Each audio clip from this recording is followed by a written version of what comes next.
As the years have passed in our collective lifetime, the United States of America has faced many attacks and tragedies.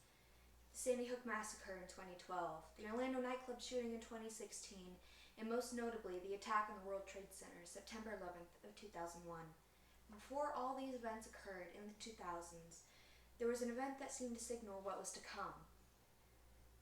An event called the Oklahoma City bombing. But to better understand what happened and why, we must first understand who was responsible. The culprits, Timothy McVeigh and Terry Nichols, were both former U.S. Army soldiers who were discharged by the U.S. military due to downsizing after the collapse of the Soviet Union. This was stated in an article by the History Channel titled Timothy McVeigh Convicted of the Oklahoma City Bombing.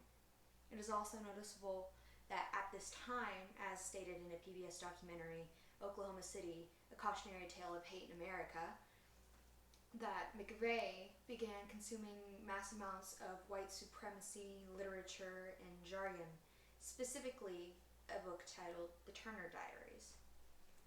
Next was what exactly McVeigh and Nichols did.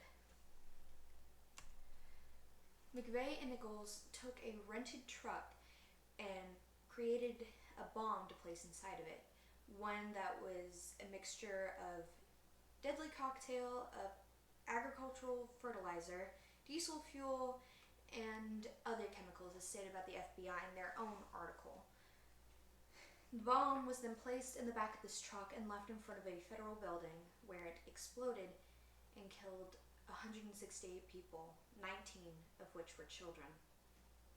When this took place was April 19th, 1995, at precisely 9:02 a.m., as the FBI stated, right after children were dropped off in the daycare center for FBI employees and other federal agents that worked in the building.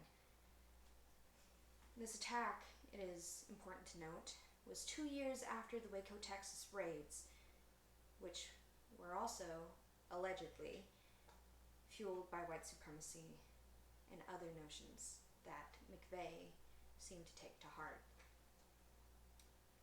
Where is the next important subject? The Oklahoma bombing took place in Oklahoma City, Oklahoma, at the Alfred P. Marsh Federal Building. The blast turned a third of the building to rubble, and more than 300 nearby buildings were damaged or destroyed, as quoted by the FBI in their article. What mainly gets people is the why. The History Channel stated in their article that the 1992 shootout between federal agents and Randy Weaver and Waco had deeply radicalized McVeigh and Nichols. However, an article by the Guardian News had access to McVeigh's letters while he was waiting in prison, and he said his reasoning was, quote, "Such an action served more purpose than others. Foremost, the bombing was a retaliating strike for the cumulative raids, including but not limited to Waco." Yet, an AP News quotes an old agent who investigated the bombing after it occurred and said, "The cops learn in their first few years on the job that every case they ever investigate is going to have some things that are totally inexplainable." McVeigh and other people blame it on the Waco raids, saying the federal agents and the government was overstepping their bounds, yet some don't see any reason into it. McVeigh had a lot going on in his life, but that is no excuse as to what happened. Yet he blames it on the government overstepping bounds. Nothing else.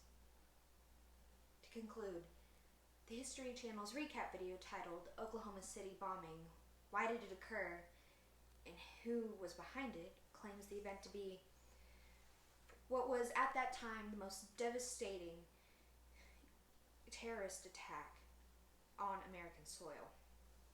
It was the tragedy that took 168 lives and damaged and injured over 650 individuals.